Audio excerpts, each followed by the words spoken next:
Thanks for tuning into Electric Bike Journal. In this video, we are going to review the Ride1up Revv1 DRT.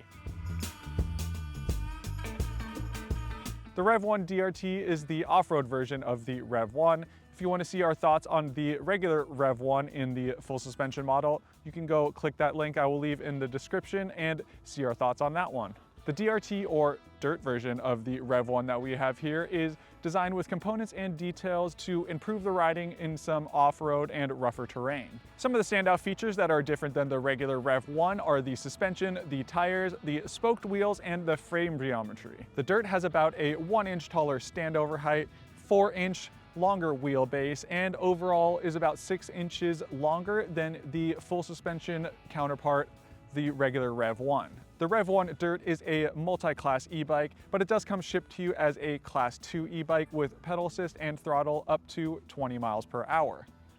You are able to switch into the other modes via the controller on the bike, and the Dirt, you can configure it to off-road mode to reach speeds of over 28 miles per hour. There is also a boost feature that increases the controller's amperage from 28 to 35 amps.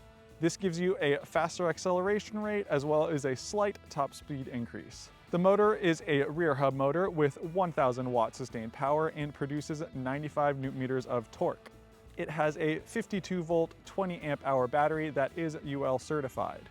The wheels are 20-inch wheels and have 20 by 4-inch off-road tires. The fork is a double crown suspension fork with 150 millimeters of travel, and the rear suspension has 76 millimeters of travel with rebound adjustment, compression, and preload adjustments. The Dirt's pedal assist sensor is a current-based cadence system, and it has a half-twist moto-style throttle on the right-hand grip.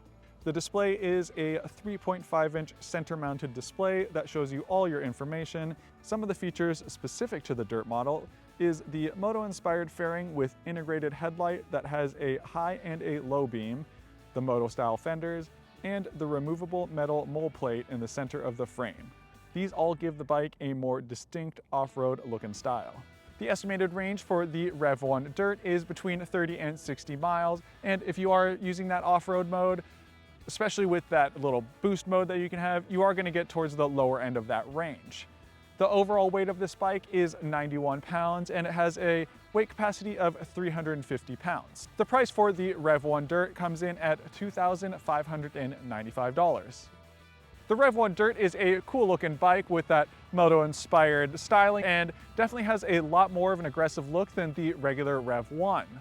From that center mold plate to the more aggressive tires and the beefier suspension, the Revv1 Dirt makes you think of where you can take this bike off-road to see what it's like off the beaten path. When you do throw your leg over this bike, you do notice that it has a slightly taller standover height than the original Revv1, as well as some of the other bikes in this category in that e-moped style. This isn't a downside at all. It actually is helpful for when you are going to be riding off-road. It's nice to be a little taller, and having that beefier suspension in the back definitely helps when you get into that rougher terrain. When cruising around my neighborhood and just running some errands around town, I did keep this bike in the Class 2 mode because that is what is allowed in my area.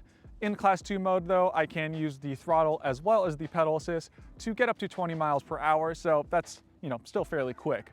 To be honest, I didn't really pedal this bike that much as I feel like it just makes me want to use the throttle more when I'm on something like this, especially something with that twist throttle with this moto styling.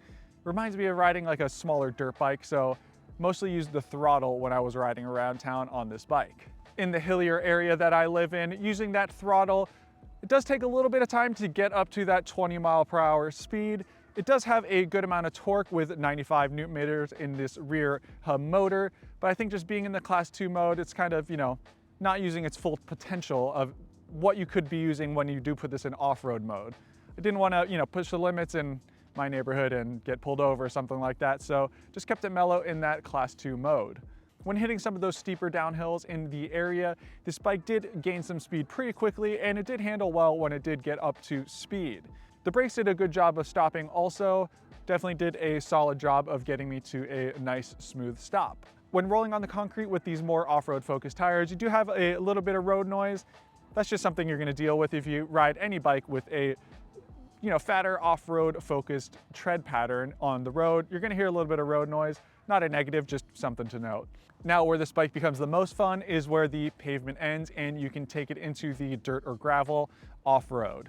Through the controller, you change this into the off-road mode where you get a higher top speed. You definitely feel like you access a lot more power with that throttle. And you also have the option of turning the boost on, which gives you a nice quick hit of acceleration and a little bit higher of a top speed. In the off-road mode is where I think you feel the Revv1 Dirt shines. You can feel the acceleration much better with that throttle. The throttle response overall is a bit better, especially when you have it in that boost mode, and you can well exceed that speed limit of 20 miles per hour in Class 2, even going above those Class 3 limits of 28. It has been a bit cold and damp while we have had the bike, so mud was definitely a factor. The mud we are dealing with here is more clay-like and pretty slippery. This mud also loves to cake up in the tire tread and everywhere else for that matter. When these tires got loaded up with mud, it became pretty slippery. So if you plan on riding in a lot of mud, it may be a good idea to change to a tire more suited for those muddy conditions. These tires felt a lot better when the terrain was more rock/gravel path, and the tires didn't collect any rock or anything, and they actually had some good grip. We could lean into some of those turns, and even twisting the throttle, it wasn't like the tire was spinning out or anything. So overall, we like these tires in that more rock and gravel path situation. The fenders here not only give this bike a more moto-inspired look, but they also do a nice job of mitigating that mud and dirt from getting on you. Definitely when in that muddier situation we were talking about, we got some mud on us, but we could imagine if we didn't have those fenders, how much mud would be all over us. It is a playful bike when you get moving, and if you do see any little jumps or hits on the trail, it makes you want to hit them for sure. There wasn't any situation where we felt like we were gonna bottom out our suspension or anything like that, and if we did get into that, I think we would be a little bit above the bike's pay grade if we got into those steeper, super rockier situations. As for the power riding off-road, it was definitely there, but it wasn't as instant as I wanted it to. I think I'm just used to riding my dirt bike where I'm just grabbing throttle whenever I want to, and I have that clutch to kind of feather my power. With the Revv1 Dirt, when you had it in that boost mode, it was definitely a lot better than just the off-road mode, or definitely in the Class 1, 2, or 3. And I just wanted a little more. I think that's just me being used to dirt bikes.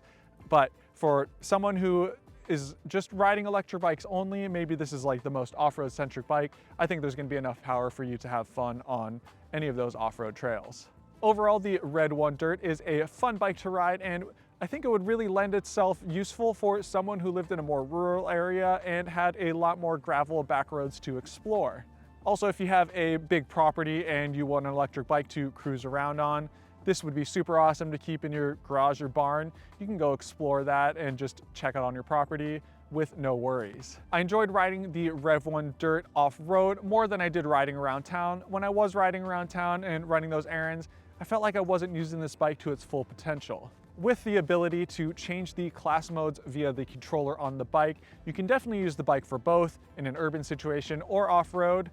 So it can do both if you really need it to. If you're looking for a bike like this to just ride around town and not looking to take it off-road as much, maybe 10% of the time, luckily Ride1up does make that regular full suspension Revv1, so you can look at that bike as an option. The Revv1 Dirt is on the heavier side, coming in at 91 pounds, so loading this into a car will be a little bit of struggle, especially with the length and not really being able to easily take off the front tire or anything like that. That is another reason why I think the Revv1 Dirt is a great option for people that live in a more rural area where you have more dirt roads and you can keep this in your garage and just ride straight from your house.